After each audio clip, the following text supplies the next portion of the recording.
guys and gals? Nary here from Drake Wing Gaming. Some of you know me on Twitter, The Gaming Dragon. Today I'm coming back at you with another Let's Play episode of Polar Night. That's right, Polar Night is back, y'all. So while Promises to Keep is currently over with until the next update, I'm going to be slotting this right into place where Promises to Keep was in. So let's go ahead and jump right back in, shall we? Alarm chain, you are up, and let's go. Alrighty. Starting us off a little, I mean, this is as far back as my save went, so... The privacy of my cabin couldn't come soon enough. As I walked down the cabin corridor, I could hear Tabby and Gale arguing. I should do it different. Yeah, okay. Aaron had been standing just outside his door, murmuring with Rufus. They both stopped as I passed, watching me. I was sorely tempted to confront them, tell them to say what they wanted to say. I was, of course, not brave enough. Besides, I just couldn't bring myself to be around anyone right now, especially if they were pissed at me. That was when my need for a smoke hit me like a sledgehammer to the chest. God damn, did I need a smoke. There wasn't a smoke alarm in the bathroom. Great. No way was I venturing back out this room. Not tonight. Fumbling in my pockets for a smoke, my hand found my packet of cigarettes, but... Fuck, where is it? Rummaging in my pockets with the increasing panic, I pulled open my jacket to check in the interior pockets before stuffing my hands in my trouser pockets. It had to be around here. It was never away from me. But with each passing moment, it became clear that my lighter was missing. You have to be fucking kidding me! I paused, trying to calm myself and think clearly. Hard enough as it was when my chest felt like pure adrenaline was pumping through my heart. I'd last smoked just before my nap, before lunchtime. I dashed for the bathroom and stopped sharply as my boots splashed something. Oh, you are fucking kidding me! The window. I'd forgotten to close it fully. The floor of my bathroom was waterlogged. Shutting the door behind me, fully to prevent it from escaping into the bedroom, I ran over to shut the window before turning to observe the carnage. My toothbrush and other toiletries had scattered across the floor, presumably during the storm, which was also presumably where all the other water had come from. But before I tackled that, I needed to find my lighter. If not in my pockets, I'd have left it there. I'd have left it here. It was the last time I'd taken it out. The knot of my anxiety in my stomach turned to full-blown panic as I got down on my hands and knees to search the floor. Maybe I'd left it on the edge of the sink, on a shelf. I glanced up at the window and a horrifying thought struck me. No, don't be stupid. Even if I had left it on the sink or a shelf, the chances of it flying out the window during the pitching of the storm was so ridiculous even my inner voice couldn't accept it. No. I'd either dropped it somewhere or I'd taken it out at some point and forgotten I'd placed it down. I couldn't remember doing it, but it was all I could think of. With a heavy heart, I grabbed the towels from the shelf and started mopping up the water. Grumbling under my breath, my eyes continued to dart about for the glint of my Ellishorn. If it had gotten waterlogged, there was a chance I wouldn't be able to light my light anyway. Finally, with a pile of sopping wet towels but mostly dry floor, I stood. I set to righting the stuff that had spilled onto the floor, ensuring I gave my toothbrush a thorough run under the tap before putting it anywhere near my gob.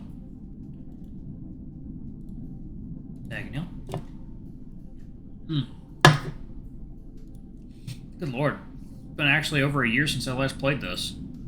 As I staggered back into my room, it took everything I had left to strip to my underwear and plug my phone in before collapsing onto the bed.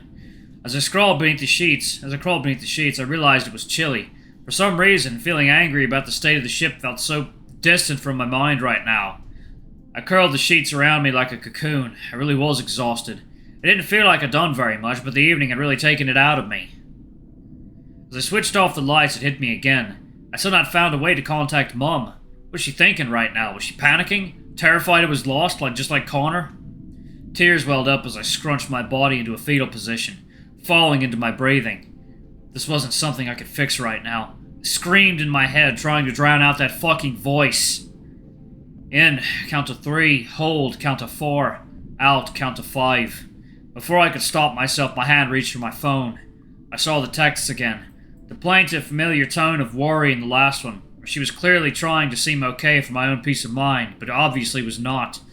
Her only other son on a boat in the Arctic, and now he too wasn't responding. And I'd fucked up by not taking the opportunity to turn back, twice.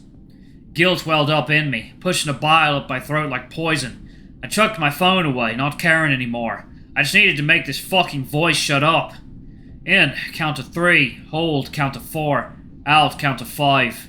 Fix it tomorrow. You can fix it tomorrow. Nothing to do now. Just shut up. In, count to 3, hold, count to 4, out, count to 5, in, count to 3, hold, count to 4, out, count to 5. I fucking told you there's nothing to do. Why won't you let me sleep? In, count to 3, hold, count to 4, out, count to 5. In, count to 3, hold, count to 4, out, count to 5. In, count to 3, hold, count to 4, out, count to 5. In, count to 3, hold, count to 4, out, count to 5. Hey, you done having a wee cry? Fuck off. Come on, you cannot stay there forever. Clyde is gone and Mom is worried. Don't care. There's a rustling and grunting, some swearing as I heard him climbing the wall. I hurriedly wiped my eyes and nose. Soon he hauled himself up beside me on my perch, a tall wall overlooking the park near my home. Fuck me sideways, I miss being a wee skinny rake. Enjoy it while you can. You won't be able to climb walls like these once you put some meat on those bones. Not my fault you're a fatty.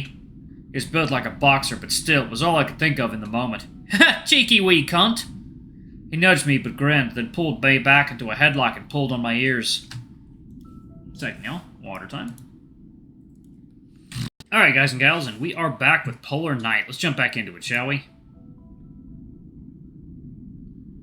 Connor, get off me, you fucking... You fucking what? What you gonna do about it, wee man? He continued to tug on my ears, a tease he'd done since as long as I could remember. As miserable as I was and as much as he infuriated me, I grinned. Started to laugh even as I struggled to free myself. I thrust an elbow into his stomach, causing an oof and forcing him to finally release me. You fight dirty! He pushed me away playful and I shoved him back. Wee pup has some bite after all! Prick. And just like that, as furious and seething as I had been, it melted away, leaving us sat quietly, watching the streetlights slowly flicker to life in the advancing dusk. I hate him. The words burst from me like an angry sneeze, or quiet a moment more, then... I fucking hate him! I expected my brother to tease me, as was his insufferable habit. He never knew when he was taking things too far and too often, and I got the impression he just didn't care. Aye, he's a cunt. He spoke so matter-of-factly, giving nothing away. He actually likes you, though. No, he likes that he can call himself my dad. He doesn't like me. He likes that I'm captain of the football team and I've got good marks in schools. If I quit football or stopped giving a fuck about my grades, it'd be a different story. Oh, by the way, I had that thing I found in your room. Fuck, I felt the heat rise in my cheeks and my tail curled tight against me in humiliation. So, you into, guys? I just wanted to fall onto the ground and disappear. Both. Oh, aye, the lads and the lassies? Greedy wee fuck. I glanced up at him and was met with a wide-toothy grin. That's why you're not into sports. Too many sweaty, huffing lads all in hot and... Connor, for the love of fuck, shut up!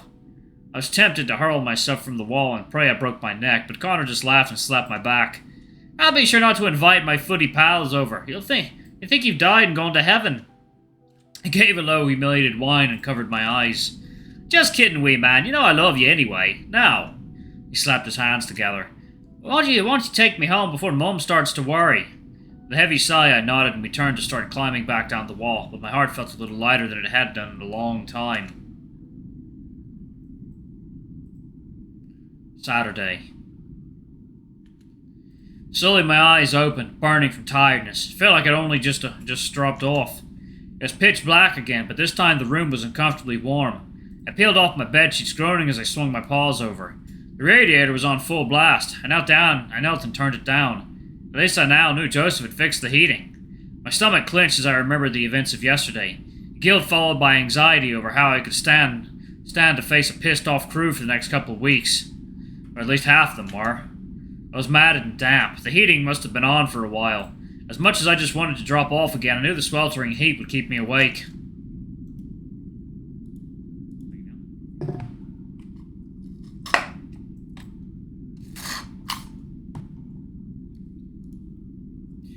I checked my phone. 3:11 a.m. I figured a shower wouldn't be amiss. I need to change my bed sheets before I tried to sleep again, though. Before I did, though, I decided to open my bedroom porthole. I could let the excess heat out while I showered, hopefully making the room cool again before bed. I padded over to the windows and grabbed the handle and pushed, inviting a gust of frigid air inside. Gazing out, I could see... Is that land? It was hard to tell with the haze in the distance. No doubt another blizzard on the way. Those would appear to be a vast field of solid ice nearby. Were those mountains? Where the hell were we? I thought we'd be searching the sea floor, and Sharif didn't mention checking land. You know what? This can wait till after I clean up. After stripping off my underwear, I turned the knob for the shower. Despite the heating being on, I wasn't taking chances this time. I placed a hand tentatively in the stream to ensure it wasn't either going to scald me or freeze me. Fortunately, it set it at a comfortable temperature, and I climbed in, adjusting it down a little for a cooler wash. A long, satisfied sigh escaped my muzzle as I just stood, head leaned back, allowing the water to run over my chest. I allowed myself to smirk at the irony of needing to cool down while in the middle of the Arctic.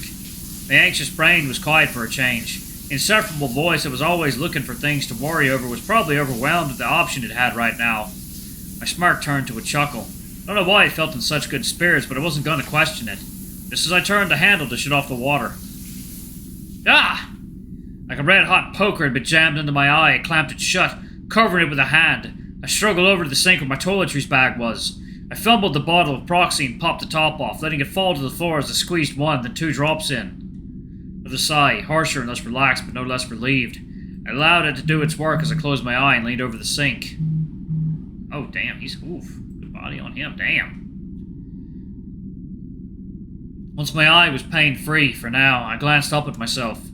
Once again, my gaze was drawn by my gaunt frame, the way my ribcage stuck out beneath my fur. The memory of my first night here, almost naked in front of the others, made me grip my teeth. I pulled down my left eyelid to examine it. The milky cataract stared blankly back. What could anyone see in this fucking skeletal wreckage of a wolf? Bile rose up my throat. A burning coal of hatred ignited once more in my chest as I remembered the man who did this. But I was interrupted in my self-pity by a noise, muffled but unmistakably the sound of voices. I pricked an ear, glancing toward my bedroom. Was that a shout?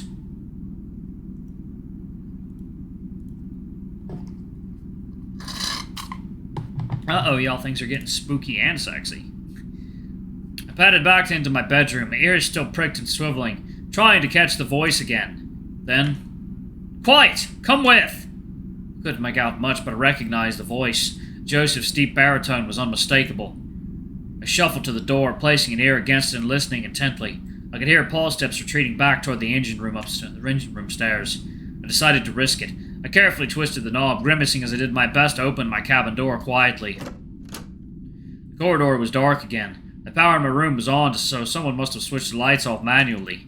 My eyes had adjusted a bit to the darkness of my bedroom, just enough to spot the figures at the far end of the corridor. Unless one of the bulkheads had gotten up and started walking, one was undoubtedly Joseph. The other was much smaller, but given the glimpse I got of the long, thin tail, it had to be June. I only saw them for a moment before they disappeared down the steps of the lower deck. Told you, dangerous. Not here, when we... Their voices were hushed, but I could hear the tension. June sounded angry. I'd gotten the impression June and Joseph were closer than either would ever admit. It could be a late-night rendezvous, but the tone in their voices suggested otherwise. Yeah, I needed to follow them. I figured I should maybe pull on my trousers at least, but if I could catch the entire conversation, I'd risk it. I padded down the corridor carefully. My eyes adjusted slowly, but even in full night vision, I could only make out the vague shapes of the other cabin doors. God, I hope nobody decided to go for a late-night walk right now. Alright, I'm actually going to pause it right there. Thank you all so much for watching. Don't forget to like, comment, subscribe, ring that notification bell, and check out our Patreon if you can. It always helps. Before I go, I'm going to give a quick shout-out to our lovely bronze tier patrons.